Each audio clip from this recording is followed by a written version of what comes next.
of Buddhist tradition that we perhaps overlooked during our earlier sessions was the monastic aspect of Buddhism, the Buddha Sangha. So there are some very, very important, relevant observations in the Buddhist Pali canonical literature, especially in the Nikayas of Sutta Pitaka. You find, for example, there are these 5 Nikayas, Digha Nikaya, Majjhima, Samyutta, Angutta, Khuddaka. So the 5 Nikayas. They are collections of or textual groupings. It can also refer to the lineage of monks in the Theravada Buddhism, the more conservative school of Buddhism, mostly popular in countries like Sri Lanka, Burma, and so on. So there are some very, very interesting observations in this literature, which gives a flashlight into the way Buddhist monastic tradition worked. One important teaching you find in the Sutta Nipada, I find. That is the Buddhist evaluation of a human being and their evaluation of a man's conduct can be found. Buddhism, as I said earlier, did not recognize any caste barriers. It was very universal, very democratic, and also very egalitarian. It looked upon the Buddhist Sangha as one entity.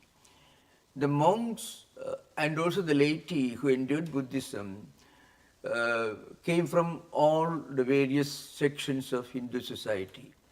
But once they joined the Buddhist tradition, they became one entity. That's something very striking. So here is an observation from Sutta Nipada, you find. I mean, na jacha vasalo hodi, na jacha hodi brahmano. So the idea is, a man's conduct or his personality is not judged by by the criterion whether he is a brahmana or an outcast or whatever it is, but by the way he behaves, by his behavior, he becomes a brahmana. In a way, you have to remember, this is very much the situation in Hindu society till about 1,000 years before Buddha's origin.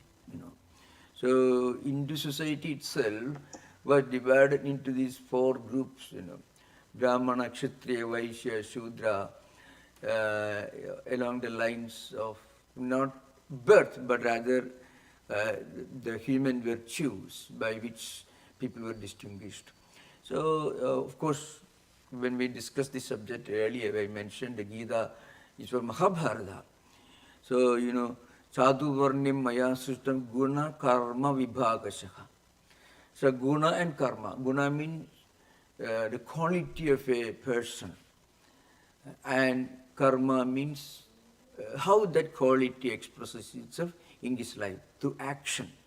So, a man's essential inherent qualities and also how those qualities reflect in his actions, behavior, personality. These are 2 criteria by which you judge a person whether he is a Brahmana, Kshatriya, Vaishya, Shudra. So this is an ancient society, but what happened in course of time, many of these positions and status situations were monopolized, and they became a rigid, inflexible system. So many of the later lawgivers, like we call Smridikaras, including Manu Yajnavalkya and many others, they came later. They tried to make it a rigid system based on birth. This happened in Hindu society.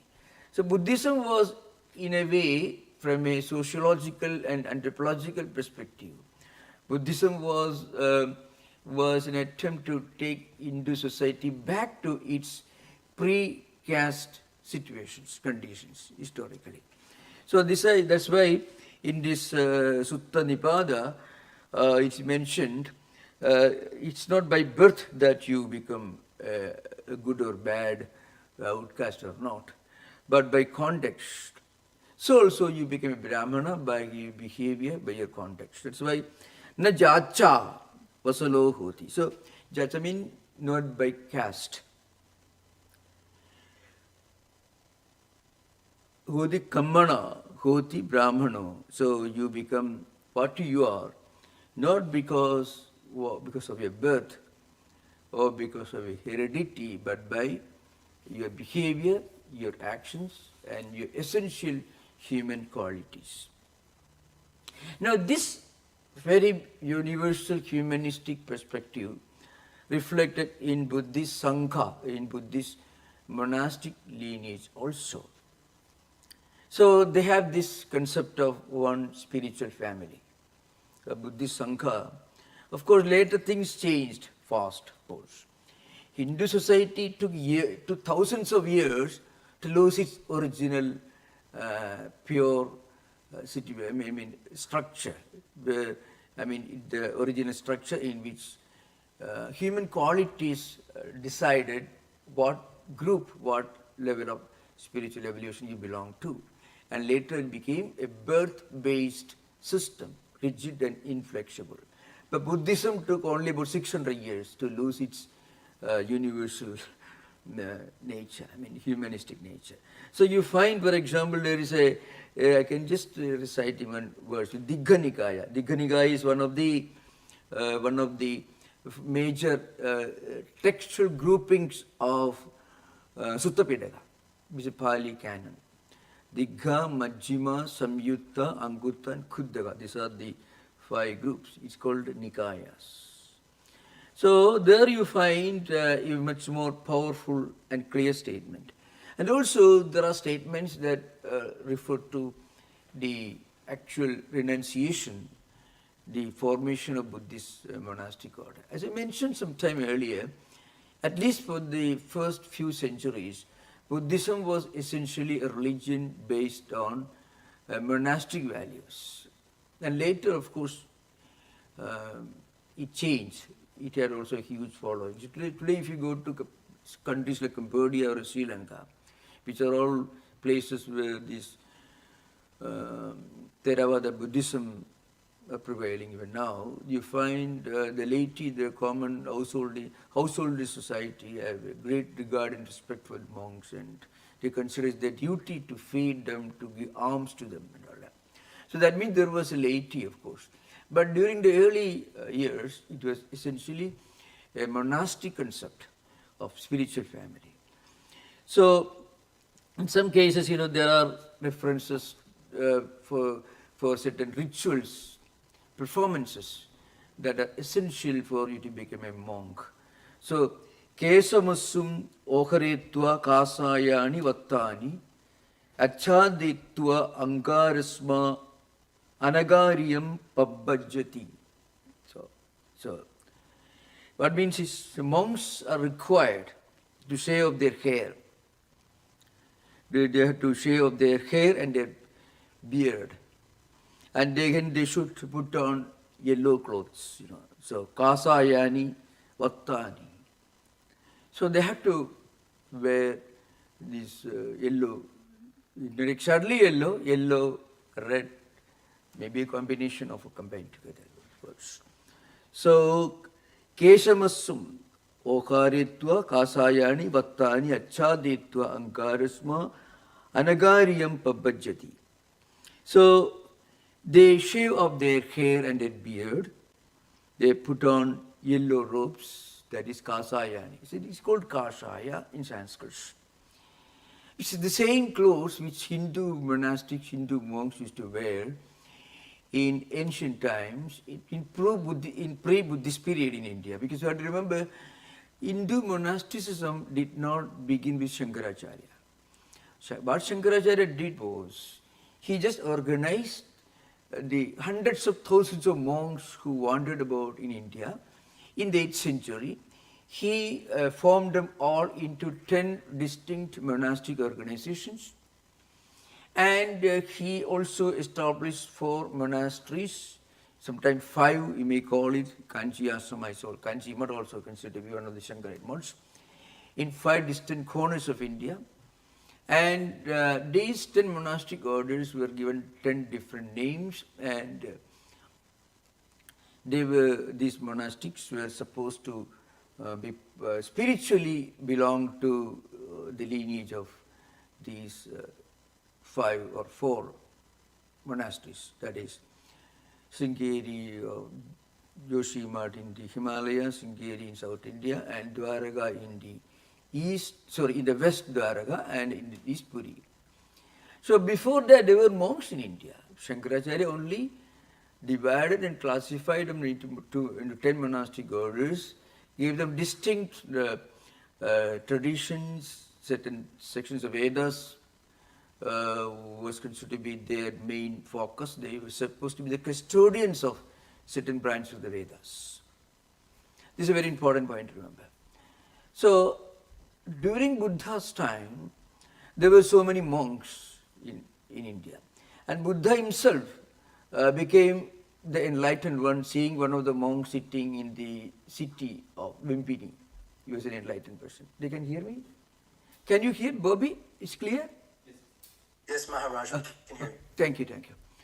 So, it is said that, that's why the Pali canon means it was all recorded on the basis of the statements and memories of monks who were contemporary to Buddha's time. In the first Buddhist council, they collected all these instructions and they were codified into the Tripitaka, Sutta Pitaka, Vinaya Pitaka, Abhidhamma Pitaka. So in one of those ancient Nikayas you find, monks are supposed to shave off their hair and beard and put on these yellow robes, these ochre clothes, which were the dress code of Hindu monks for thousands of years before Buddha's birth. And then he wanders about. That's again the continuation of the same ancient order. You find in Mahabharata, in the Puranas, pre-Buddhist Hindu texts, you find references, stories, dialogues, episodes involving these wandering monks wearing these ochre clothes, wandering monks, wandering all over Indian subcontinent. In fact, Vivekananda himself did in 19th century, so you can imagine. After his Guru passed away in 1886, up to 1893, just a few months, till just a few months before he started his journey to attend the Parliament of Religion in Chicago, Vivekananda was a wandering monk. So that's why Ankarasma Anagaryam Pabhajati Pravrajati means as a Parivrajaka wandering about. These are very, very important, precious teachings from those times. And again, there are still more focused observations about the rituals and the values they used to practice. They have to practice. Again, we find there's something interesting. The egalitarian, the universal aspect of Buddhist spiritual family. They say there's another quotation you find in another verse you find. Just as great rivers of Ganga, Yamuna, Saraswati and so on, they flow into ocean, they lose their original names. Yatha nadyasyantamana samudre astam gachanti namarupe vikaya tata namarupat vimuktaha parat param purusham upaiti divyam. You find this in the Mundaka Upanishad. The same idea you find in this. In this text. So this is from Dhamma Nikaya. It comes. Just rivers, Ganga, Yamuna, and so on.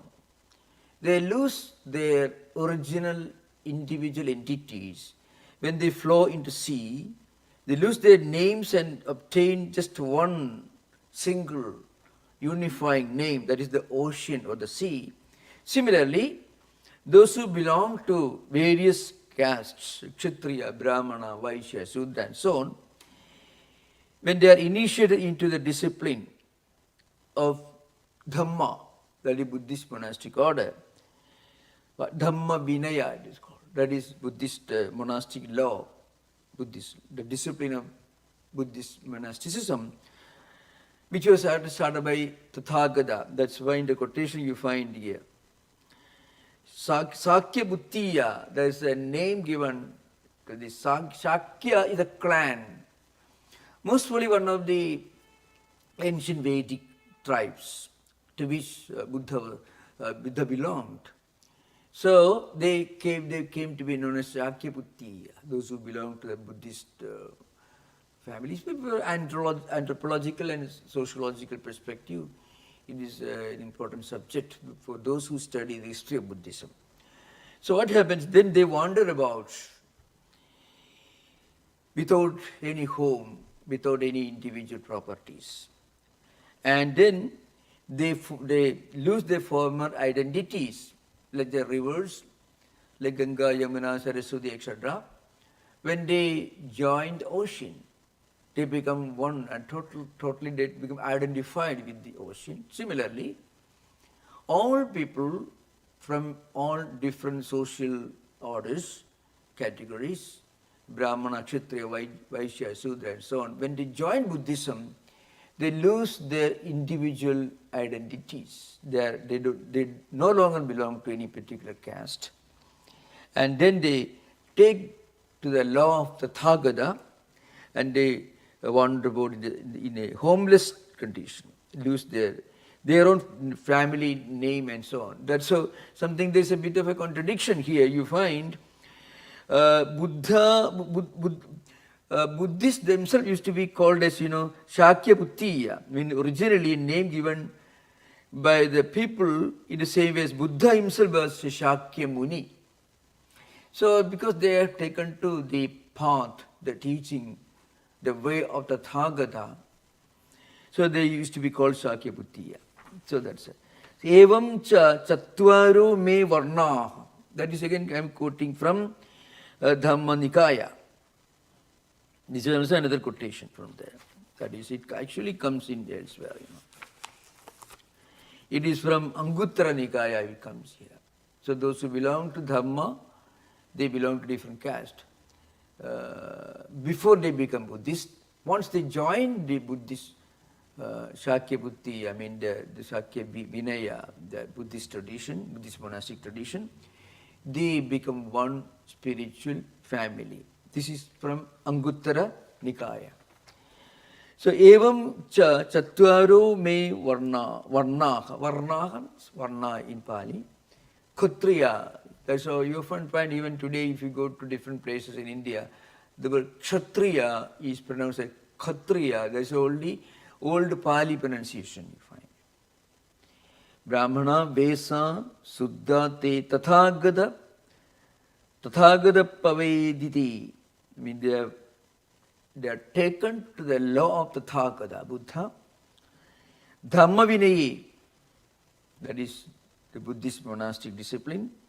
Angarasma, Anagariyam Pabbajitva, Jahanti, Purimani, Namagotani Samana, Sakya Bhuttiya Tveva, Sankham Gachanti. So just as rivers like Ganga, Yamuna, etc., when they flow into the ocean, the sea, they lose their original names and they obtain just one name alone, that is the name of the ocean.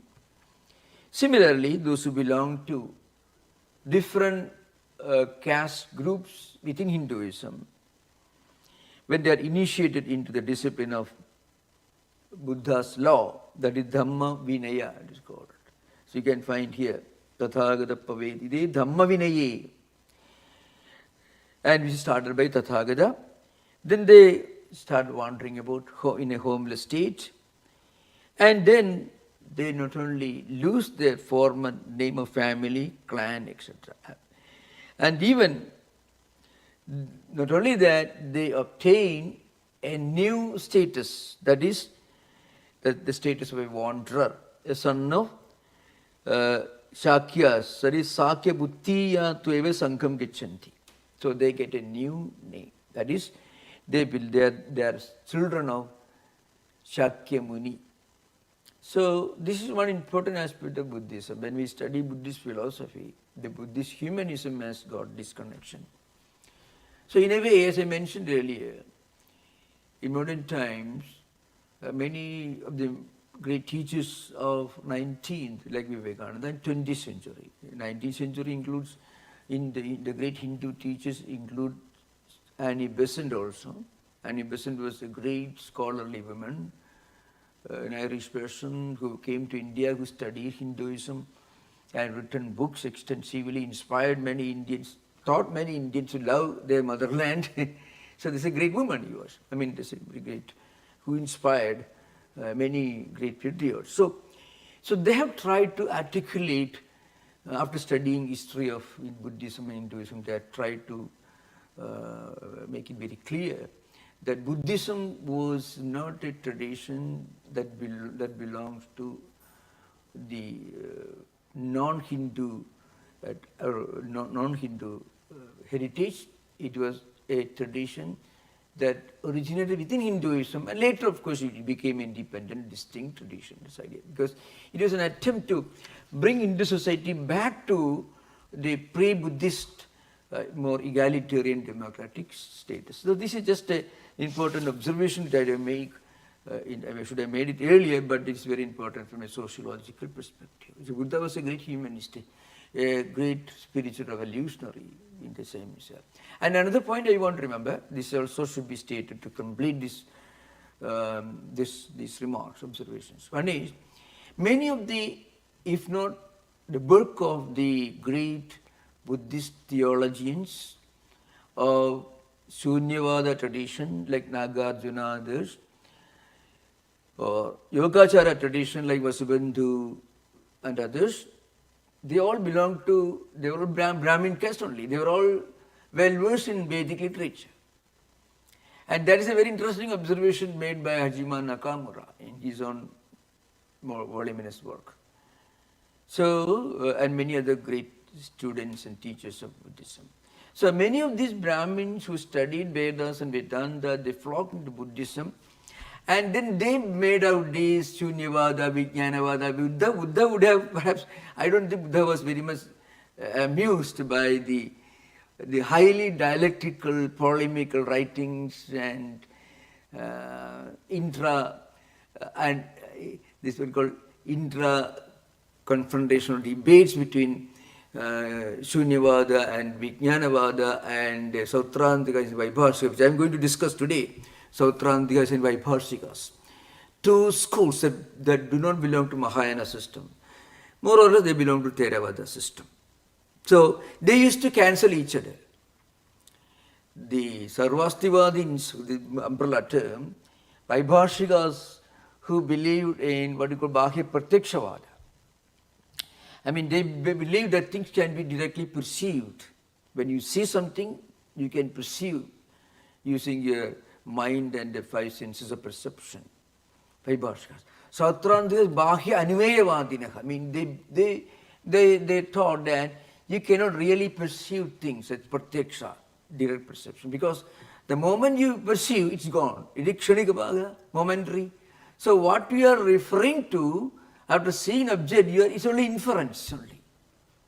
It is only inference. You are recollecting a direct perception that happened in the previous moment, because everything is momentary.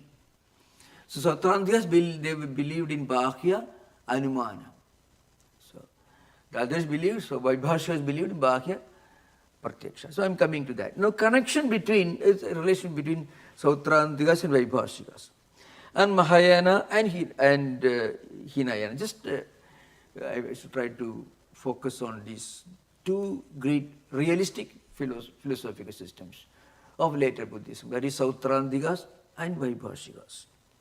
So Sautrantikas and Vaibhashikas, both are sub-schools of the ancient Buddhist tradition. So it's known as Sarvastivada. Sabbam, Swabbam, Atti. That's a Pali equivalent. Means Sarvam Asti in Sanskrit. Everything exists. Because they believe in the reality of external objects. But those external objects are momentary. Nagarjuna, who was the exponent of Shunyavada, in his Vigraha Vyavartani and also, of course, more important foundational text, Madhyamika Karya or Mula Madhyama Shastra, he totally denied the reality of any external objects. Everything is Shunya. I mean, he totally denies the reality of empirical world. And that's an important point, remember. And these Yogacharas, Asanga, Vasubandhu and others, Yogachara Bhumi, then Viknyapti Matata Siddhi and Lankavatara, and all these books, they did not deny, they did not take up the idea of total negation of external objects, but at the same time, they believe that they do not have an entity, they don't have a reality. Nothing exists outside perception. That's the idea behind. Only Vijnana exists.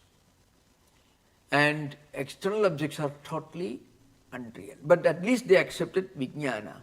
Shunyavadins did not even accept Vijnana. That's the main difference between Yogachara and Shunyavada. But Sautrantikas, on the other hand, and Vaibhashikas, they belong to the broader umbrella category known as Sarvastivada. I mean, a group of realistic philosophers, which is actually, its roots can be found in the early centuries of after Buddha's passing away. That means before Christian era. Mahayana system evolved later, but Theravada system, to which Sarvastivada is linked, is much more ancient. And they are generally classified under the broader Hinayana, sometimes Theravada system. So there are distinctions. Mahayana, as I mentioned, is a separate later development within Buddhism. The connection among them actually we can see only through historical connection. Sautrantikas and Vaibhashikas developed a scholastic philosophical schools focusing on Abhidhamma analysis that belong to the Pali canonical tradition. So, the Hinayana was a term used primarily by Mahayana sources. That is, they used this term to refer to early Buddhist schools focused on, because they call Hina, I mean the lesser, the smaller, the lesser. Not inferior, but the lesser, because the Hinayana tradition, the Sautrantika and Vaibhashika, Theravada system, Theravada schools, they focus on individual liberation. In contrast to this, the Mahayana focused on universal, more universal liberation. They are considered to be broader in their approach, because they emphasize the Bodhisattva ideal. There is the inherent potency of the Bodhisattva, Tathagata Garbha, present in everyone. So in everyone, in all persons, there is a remote possibility, the real possibility of one day becoming liberated and becoming a Bodhisattva. So in that respect, they were more universal, they were broader in their approach. That's the main difference. Now we will come to the Sautrantikas and Vaibhashika schools. So Vaibhashika school, they believe that reality is constituted by discrete dharmas with real existence. That is Sarvastivada. That's common for Sautrantikas and Vaibhashikas both. Sautrantikas have some difference of opinion. They say that only present dharmas exist and emphasize the primacy of sutras or Abhidharma commentaries. So the point is, the Sutrantikas give more importance to the original sutras, Pali canon, and the Vaibhashikas give much more importance to Abhidhamma commentaries, commentary works. The Mahayana criticizes Sautrantikas and Vaibhashikas. So they think that the Theravada system to which Sautrantikas and Vaibhashika schools linked are somewhat less universal, more atomistic in approach. So these are some of the schools that I want to refer to. Now a few observations this. One is Vaibhashika and Sautrantika. So Sautrantikas, sometimes the school is known as representationism. As I mentioned, they thought that things cannot be directly perceived. So they can only be inferred, anumana. So they are known as Bahya Anumeya Vadinaka. Everything is momentary. So when you remember, when you go back to your memory and when you recollect something, the recollection is only a representation of what you have perceived, not the actual reality that you perceived. Because whatever you perceive has changed. Everything is momentary. Shanabhanga means everything is changing from moment to moment. Vaibhashikas, sometimes, they are also, again, there is a lot of criticism between Vaibhashikas and Sautrantikas. So they believed in a realistic philosophy based on Abhidhammas. Again, they don't accept this idea of Bodhisattva. That's a Bodhisattva is an important concept in Mahayana system. So Bodhisattva represents a highly enlightened spiritual person who already attained nirvana, and he is compassionate. I discussed this earlier, and he is striving to help other living human beings to attain nirvana, and he come down to help others in their own spiritual pursuit.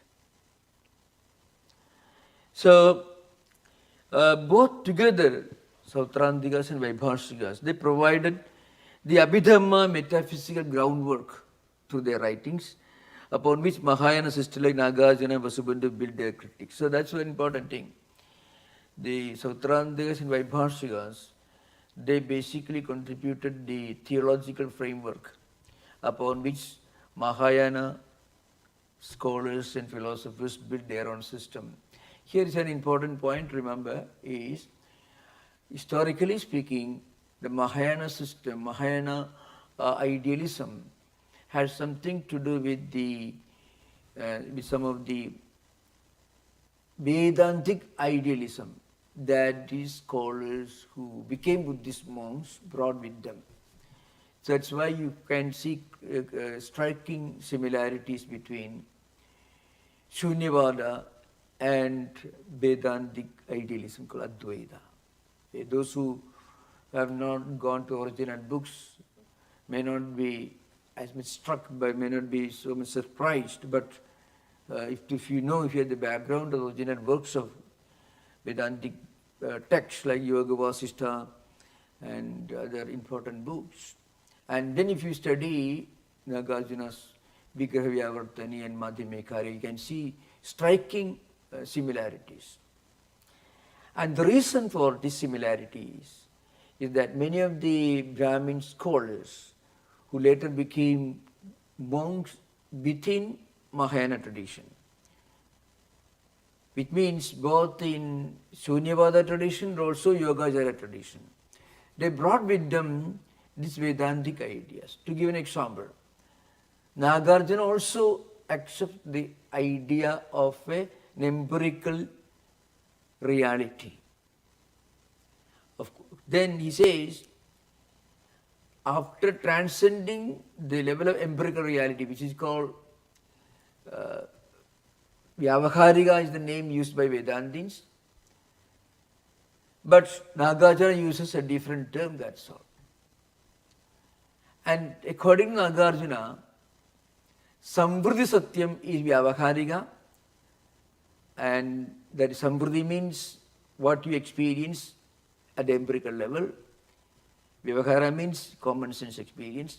And when you transcend Samvriti, you attain Shunyam, which is the transcendental absolute reality.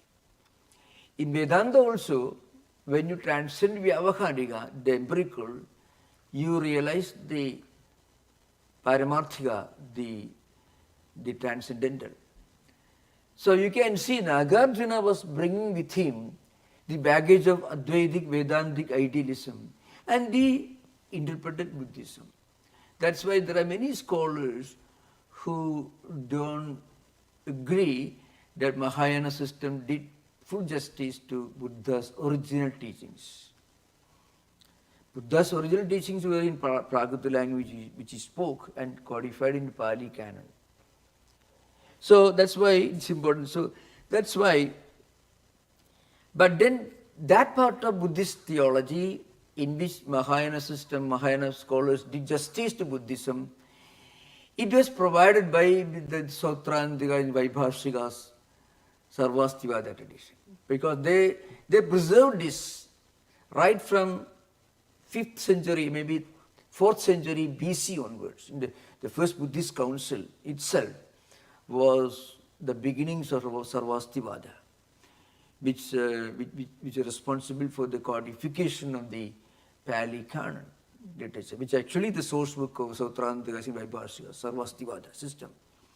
So that part of Buddhism, the Mahayana scholars, including Nagarjuna and others, did justice to Buddha was provided by the Sautrantika and Vaibhashika framework. That's the idea behind. The rest is coming from Hindu Vedantic idea. Here we have to remember, Buddha himself was not totally free from the influence of Vedantic idealism. Even Buddha's teachings you find references to great Brahmin mystics, great scholars, and some of them he confronted him, he argued with them, some of them he converted, and some of them he befriended also, you find. Buddha was a very, very universally, very compassionate, very broad-minded person. So that's why the Mahayana emphasis on dialectics and polemical writings actually was nothing but a transference of the early Hindu Vedantic tendency for polemical writings and dialectical writings into Buddhism. That's why you find Nagarjuna's system. Nagarjuna's Madhyamika Karika, he was considered one of the greatest logicians of India. Dinnaga had long connection. His contribution to modern logic, after Gautama Nyaya, the earliest school of Nyaya, Madhyama Nyaya, was enriched by the Buddhist scholars. So Dinnaga was another typical Sanskrit educated Vedantic Brahmin who went to Nalanda and taught Buddhism there. So wherever you find this dialectical confrontation, you don't blame Buddha for it. It comes from the typical old Hindu Vedantic philosophical tradition. But that only enriched Buddhism. That's an important point. So connection between these schools illustrates the dynamic development of Buddhist philosophy in India. That's all right behind.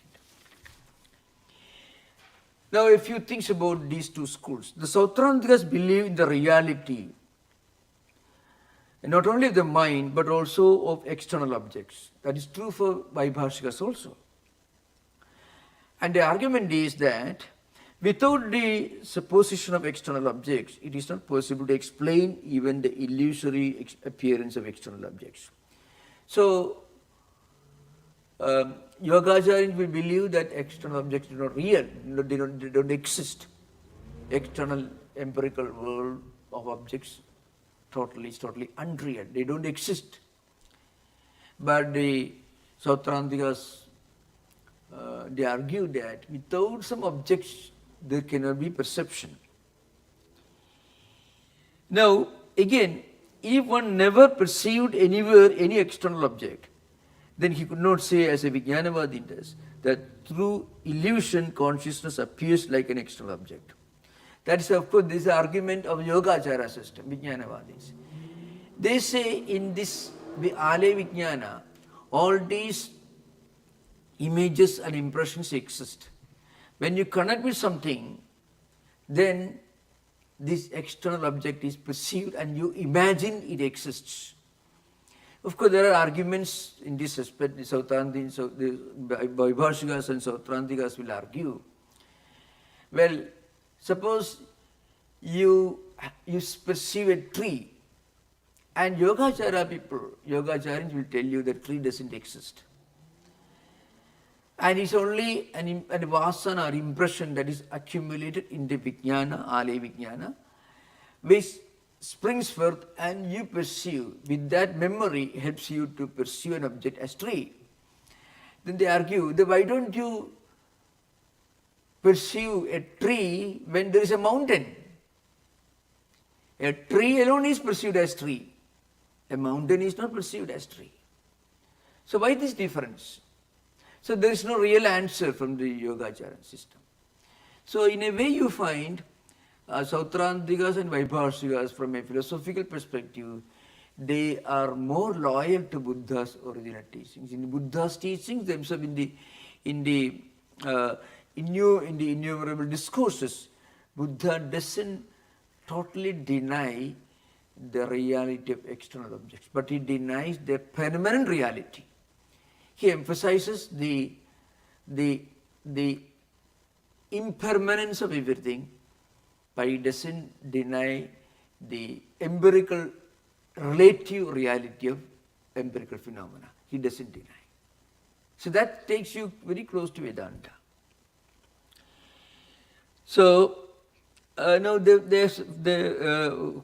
so the argument from what you call the Sautra Vijnanavadins, that is, they say whenever this impression emerges from the Vijnana, and along with that the external object comes into existence, and when that is gone, that impression goes back to Vijnana, and then like that every object appears and disappears as impression from the accumulated Ale Vijnana springs forth and disappears. Anyway, so this is not very much accepted by other schools. I think with the next class, we can conclude this, we can have interaction now. It's a bit dialectical and maybe not easy to follow argument one after another. I will continue discussing the next class. Thank you, Maharaj. Yeah. Very quick before we go to the first hand, the term bhikshu in Sanskrit or bhikkhu in Pali, that refers to the same thing as the Nikaya's monastic tradition. Yeah, that's very important. And so bhiksha, it means alms. Somebody who goes about looking for alms. So bhikshu in Sanskrit and bhikkhu are the same, because they never used to accumulate resources for their cooking, for their eating. So they always depended upon alms given by householders for their sustenance. So from that only, the word bhikshu in Sanskrit, it means somebody who is dependent on alms from others. That's the meaning. Even now you find in Cambodia and other places there are special days when they are given alms, the same thing. So that's why in Buddhist Sangha, it was mostly an organization of monks and later nuns also. They never, one important thing, of course, this is just very interesting historically. In the pre-Buddhist period in India, these monks Hindu monks, wandering monks, they had to leave their home, and when they leave their home, they had to formally renounce all their connections, not only to their relatives but even to their own lineage.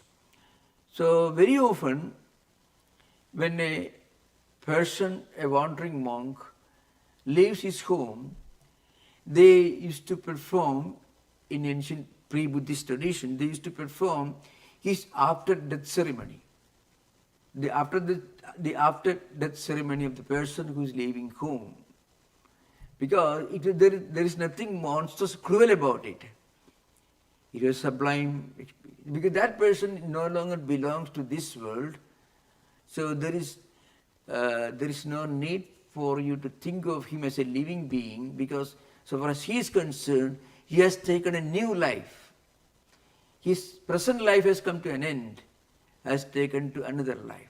In this new life, he is not bound by any obligations to his own ancestors. And his descendants are not obliged to him either. So very often,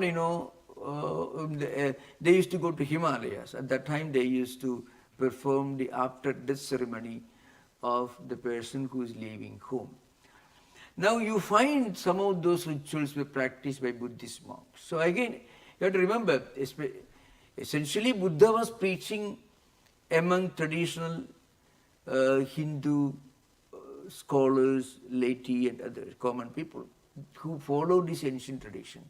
So that was again transferred to Buddhist tradition. So there is a bhikkhu, bhikshu, that means the pronunciation. Ka is the Pali equivalent to ksha. That's the idea.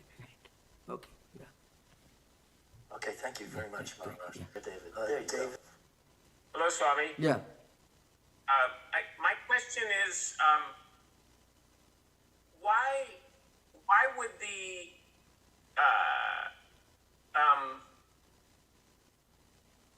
Vedanta scholars pursue Buddhism? Why would they change? Why would they leave Vedanta when Vedanta is such an advanced system? Yeah.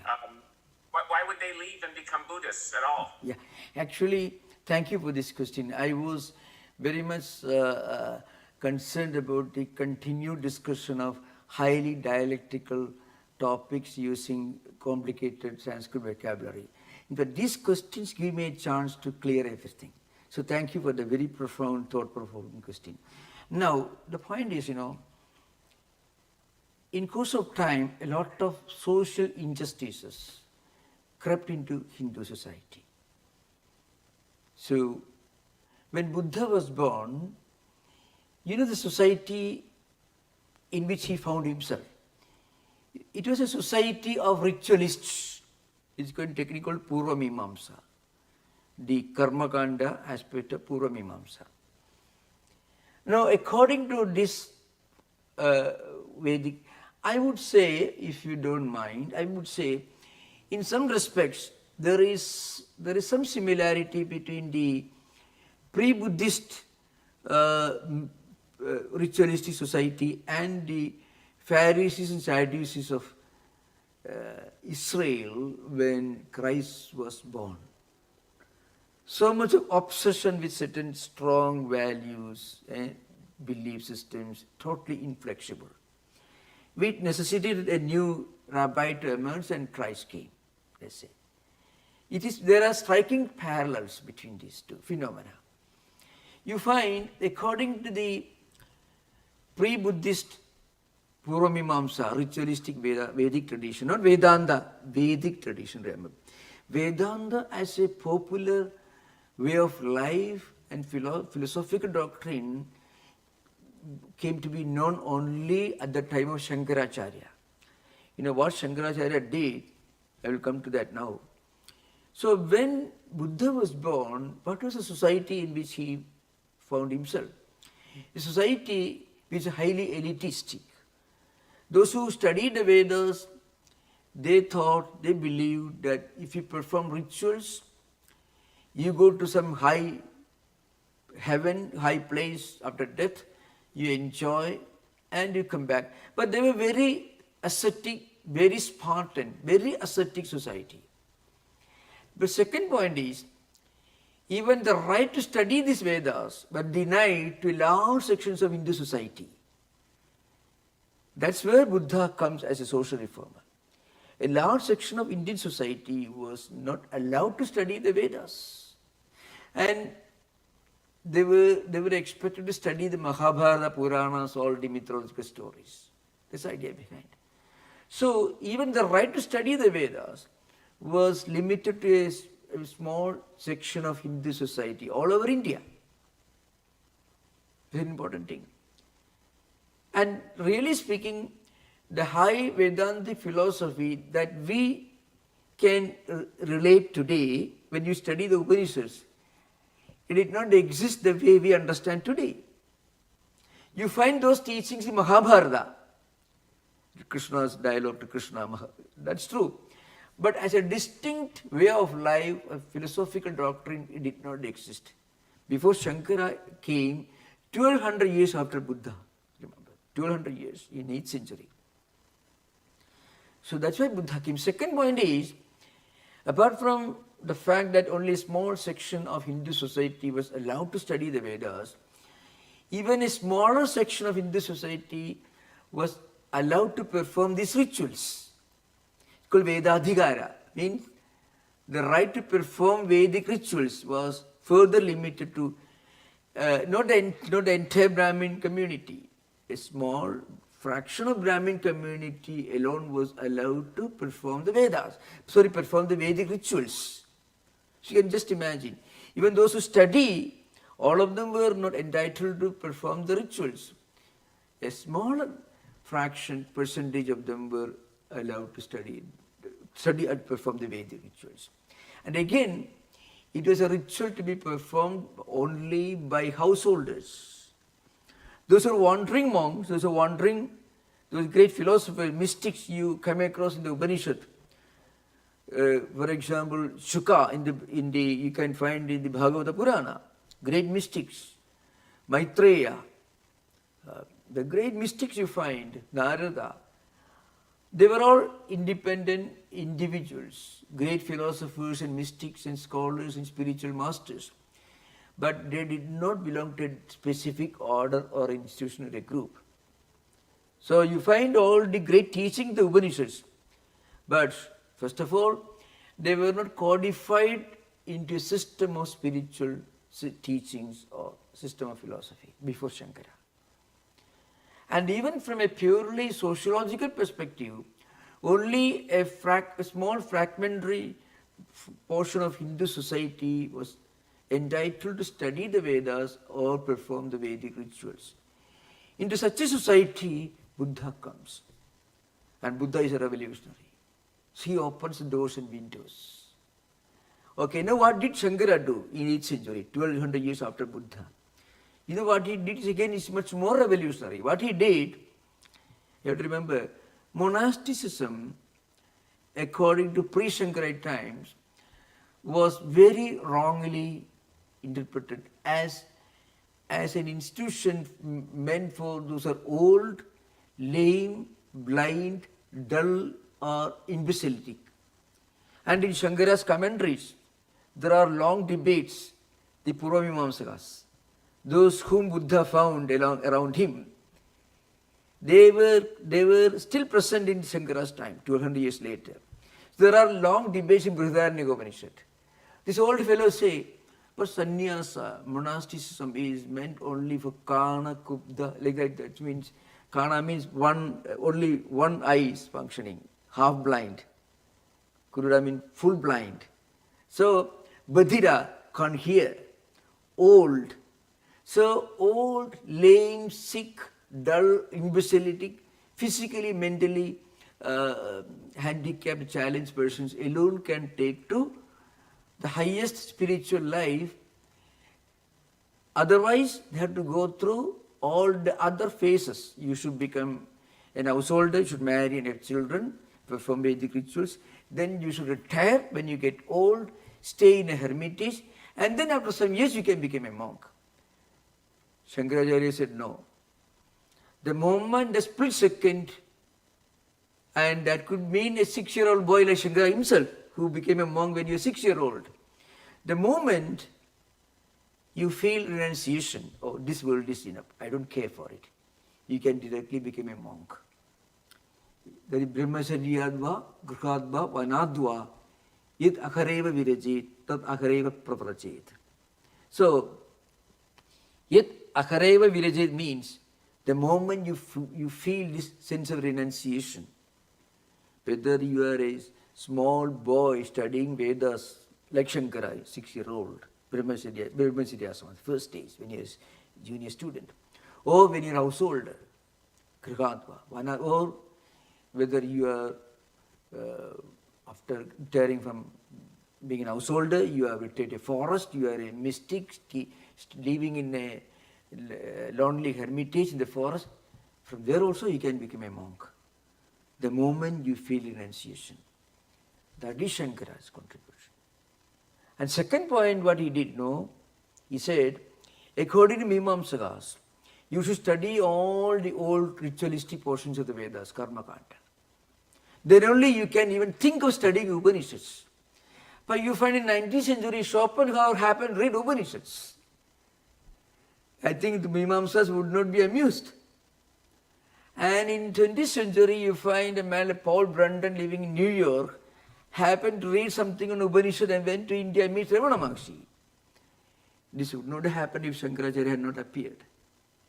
It was he who liberated this Vedantic spirituality from the shackles of the Purva Mimamsakas. Mimamsakas were very rigid and they were very, very inflexible in their ascetic practices. But they were extremely fanatical in their approach to renunciation. That's why. So that's why I said, in some respects, if you study, you can see the close similarity between the Pharisees and Sadducees of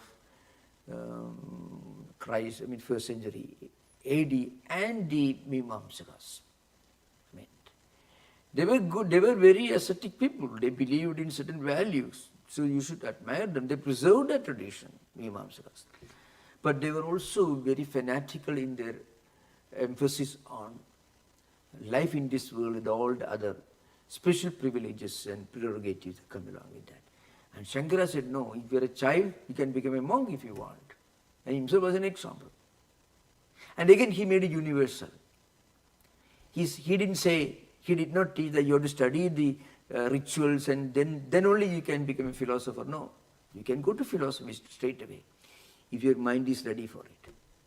That's why, yet akhareva virajit, tat akhareva pravarajit. The moment, aha means day. It could mean night, day and day. The day you feel renunciation, virajit means, that day, pravarajit means you can become a wandering monk. This is from some of the earlier Upanishads, Vajrasujika Upanishad, Narasimha Upanishad, Sannyasa Upanishad, old Upanishads. But Mimamsakas won't have anything to do with that. They would say, no, you should study the Vedas, be married, have children. Then you should be accompanied by your wife while performing Vedic rituals. Performance of Vedic rituals, what important condition. Dharakni sahidam karma. Karma means rituals. Dhara means wife. Agni means fire. So, in all the offerings are done on fire. Agni, homa, And you should be accompanied by your wife. So, only married householders can perform these Vedic rituals. And then you can, when you get old, you go to a forest, Vanaprastha. Vedic lawgiver Manu is very, very, very emphatic on this point. He says, Grihastasu yada pasye vali palidam atmanaga apatyasya apatyam tada aranyam samasi. That is Manu, lawgiver, the most important lawgiver, Manu says. An householder, when he feels that his hair is grey, when his face is wrinkled, then he should retire from his home and go to a forest. only when your hair is grey and when face is wrinkled, means in old age alone, you should take to Upanishad studies. Shankaracharya said, no.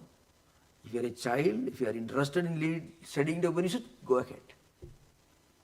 Now, remember, Buddha's problem was that he found the Vedic society extremely fanatical about rituals and extremely overstructured,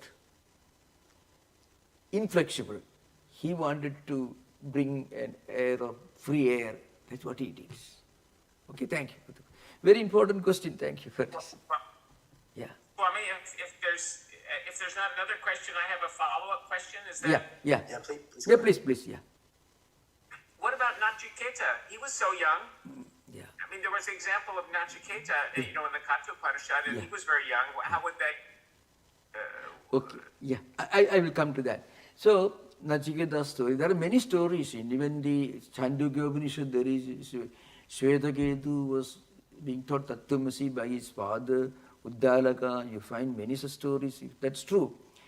But then these teachings did not directly present themselves in Advaitic Vedantic terms to the common people. I can give an example. Aham Brahmasmi, that's the highest Mahavakya. It comes in the Brihadaranyaka Upanishad. Aham Brahmasmi means actually the four Mahavakyas. One is, first you give instruction. So Uddalaka instructs Shvetaketu, Tattwamasi. Then you should go through a lot of meditation, contemplation, and two other Mahavakyas represent this phase of your evolution. That is Prajnanam Brahmayam Atma Brahma. Finally, Aham Brahmasmi, you realize the truth that you are one with the all-pervading transcendental reality. This is Aham Brahmasmi. This is the Advaitic meaning. You know who gave the meaning? Shankaracharya. In the Brihadaranyaka Upanishad, in the first chapter, there are elaborate commentaries there. You know how the Mimamsas used to interpret this Aham Brahmasmi in a totally different manner. Aham means I am the one who is performing the rituals. Brahma means gods and goddesses in the heavens. Asmi means Devata Prapti. So if you perform this ritual, then you can get attainment, your identity, you can get identity with Devatas. Who are Devatas? They are those who have performed these rituals for a long time, who have attained this entry into heaven. So you can go to heaven. That's a real interpretation of Aham Brahmasmi according to the ritualistic schools, Mimamsakas. It's an important point. All these Mahavakyas did not have a much philosophical relevance or significance for Mimamsakas. For them, they were called Arthavada. Arthavada means, if a child is not willing to take medicine, maybe a mother will tell you, if you take this medicine, I shall give you candy. Like that, these Mahavakyas are like candies to make people perform these rituals. They call Arthavada. Just as a temptation. If you do this, you can go there. So for that you do this. Like that. So Mimamsakas had a very interesting and funny interpretation of all the profound statements found in the Upanishads. They are now known as profound statements because Shankaracharya brought that profoundness. He brought this interpretation in his bhashyas. None of these Mahavakyas had any higher spiritual significance before Shankara. Okay, it's an important point. The Mimamsaras, at the risk of sounding like an over-ritualistic, fanatical Mimamsara, I want to ask about something you mentioned in this recent Friday class. Yeah. About the contemporary of Shankaracharya, actually the immediate predecessor, Bhadrahari. Oh, yeah, Bhartari, yeah. Yeah, and you referred to his Vakyapadiyam. Vakyapadiyam, yeah. Yeah, and the the linguistic philosophy Yeah. that represented. Yeah, yeah. And so, Yeah. when there was this insistence on Yeah, ritual yeah, that would include phonetics and linguistics and that kind of yeah, reference to word and breath. yeah, yeah. So, And, okay. and No. in non-dualistic terms, Yeah. there's an element there that makes sense. Yeah, yeah. So I'll come to that. A very relevant question. Before Shankara, there were some Vedantic philosophers, and among the Vedantic philosophers, some of them were Advaitins, non-dualists, some of them not. Bodhayana and a few others, they were not Vedantins in the Advaitic sense. They were Vedantins in the sense that they believed the greatness of Vedantic statements, but they were not Advaitins. Bhartrhari and Sundara Pandya, two of great pre-Shankarite Advaitins, they are Advaitins, non-dualist philosophers. Bhartrhari was an exponent of a school of Advaita called Spoda Advaita, means linguistic non-dualism. According to him, the word that comes from us, it comes as one single unity. The word itself as one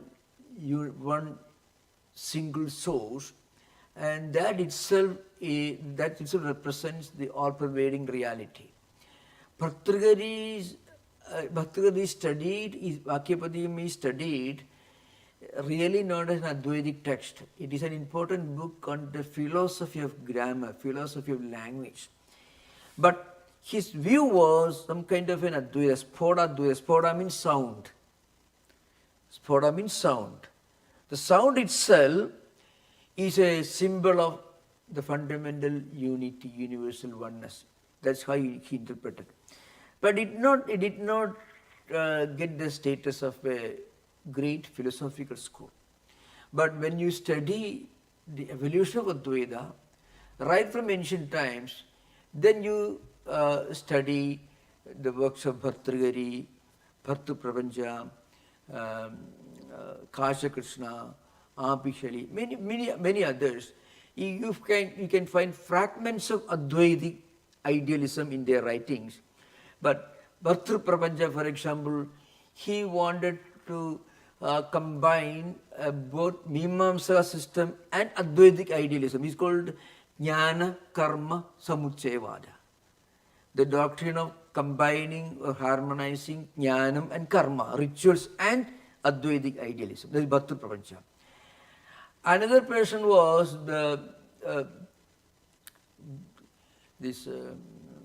Brahmadatta.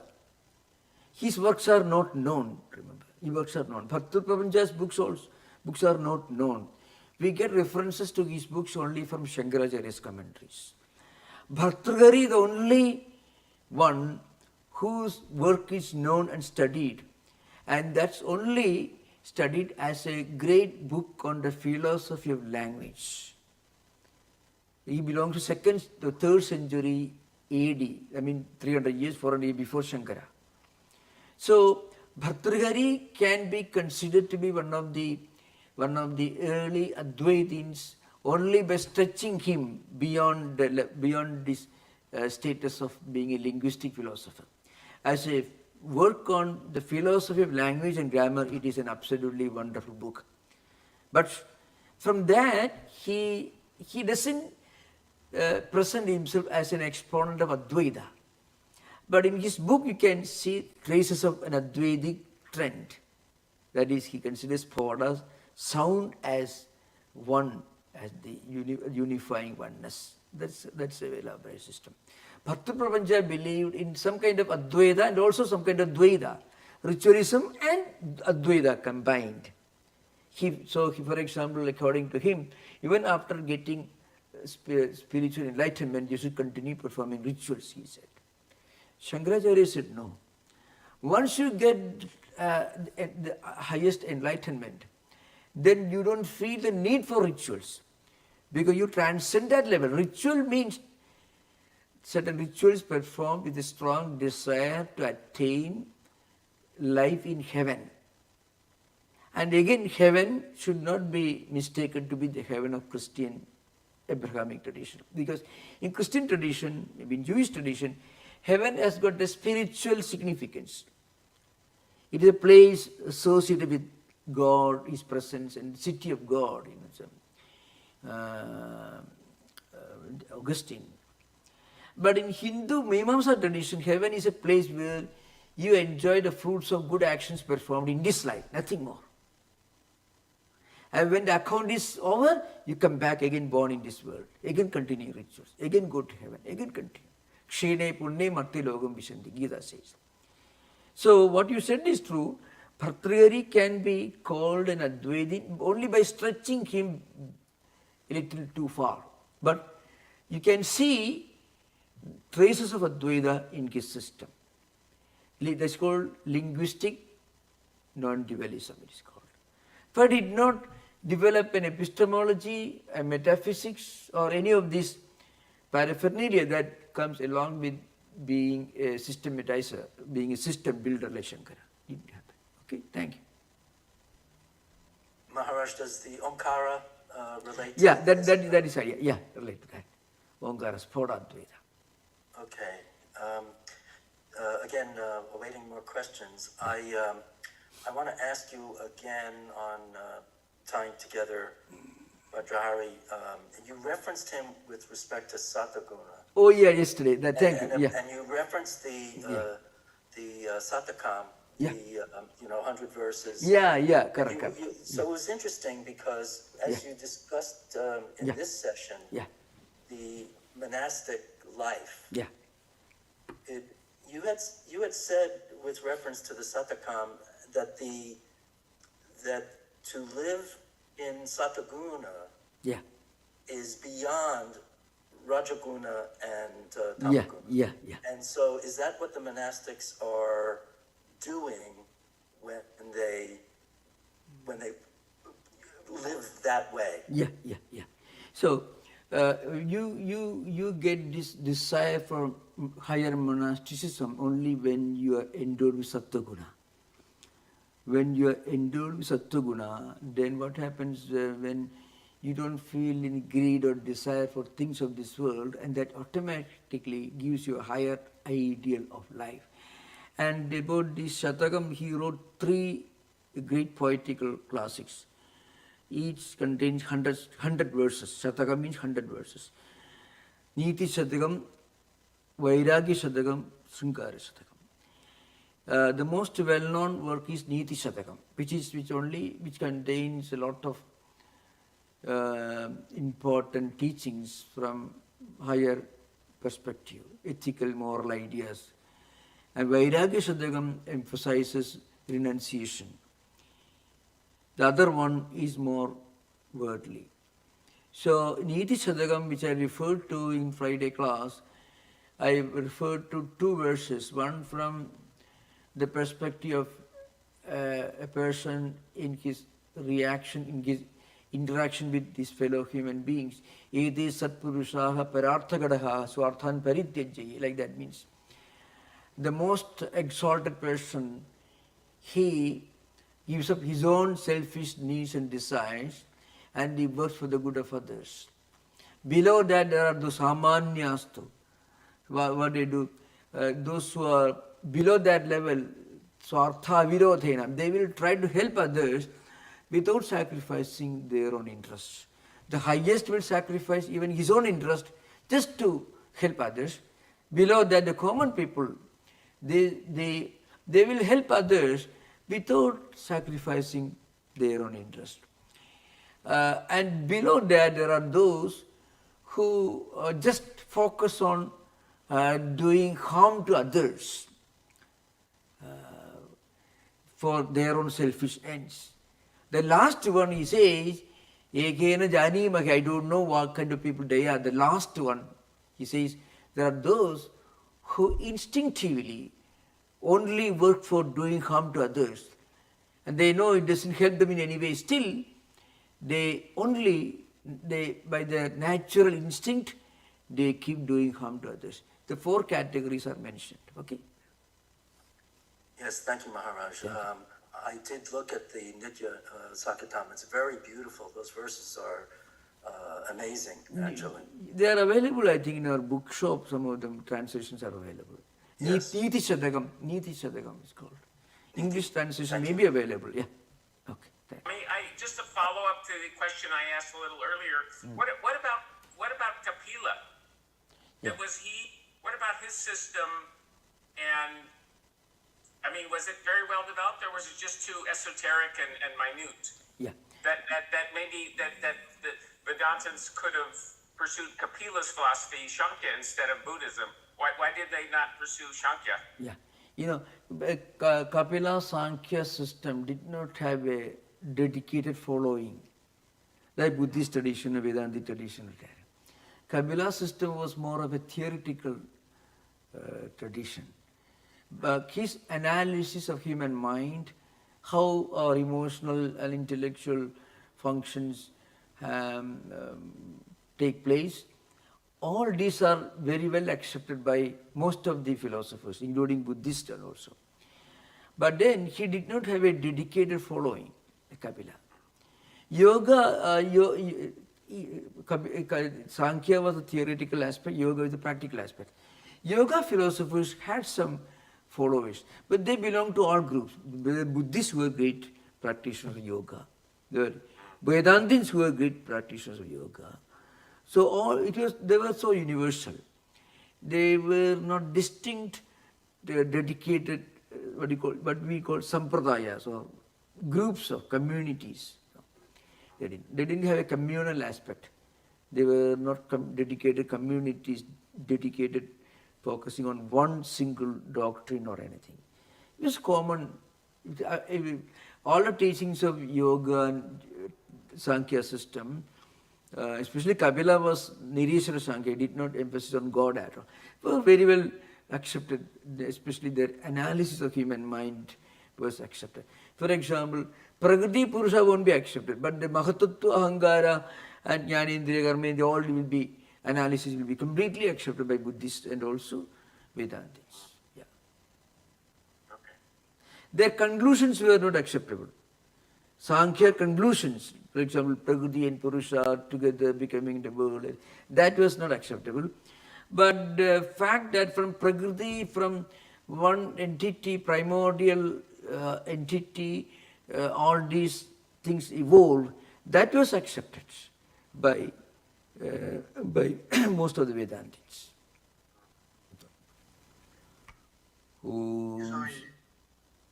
Om Shanti Shanti Shanti Harihi Om Tat Sat Sri Ramakrishna Arpanamastu.